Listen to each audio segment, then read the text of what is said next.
Hello mga mamis, today ang gagawin ko ay ube moist de leche. First time kong gumawa ng ganito na nakalagay sa tab. At saka hindi ko pa kasi nagagawa talaga yung ube moist de leche na na mga cake order. Tapos, kung mapapansin niyo naglagay ako ng ng papel or parchment yan, wax paper sa gilid para pag inilagay ko yung ube moist, hindi madudumihan yung gilid. Ganun yun siya. Tapos, so ayan, nilagyan ko na siya ng ube flavor na whipping cream. Ube moist yung ginawa ko, hindi siya yung ube chiffon. Kaya mas mas liglig or mas siksik siya tignan. Manipis lang yung nilagay ko. First time ko lang gumawa nito. I'm not sure kung makakabenta ako, pero ginawa ko talaga to para masatisfy yung cravings ko kasi ilang araw na ako mahigit isang buwan na pala. Or basta ang tagal ko na nakakakita ng gumagawa ng mga ube moist cake na may mga leche flan, hindi ko pa nasusubukan gumawa. So, ayan. Kaya mabenta ko, then good. Kung hindi man, so for sure ako na talagang lalafang ganito. Tapos, ayan na ngayon sa leche flan. Binake ko lang yan siya.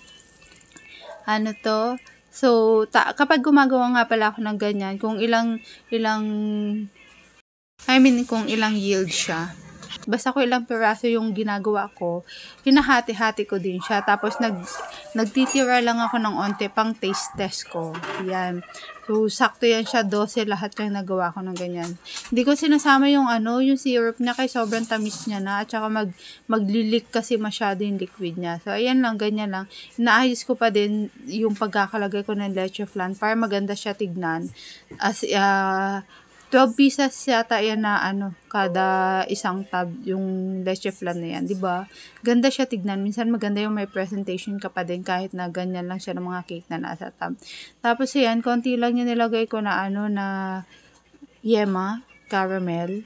Ganyan lang siya. Nilagay ko lang. Para lang additional lang na kasi magiging sobrang tamis na yan. Dagdag lang siya para mag-complement. Kahit yung sa gilid niya, parang caramel cream din niya siya para hindi siya lahat lasang ube, ganun. Tapos nilagyan ko lang konting design na ganyan para lang may eklabo. Yun lang.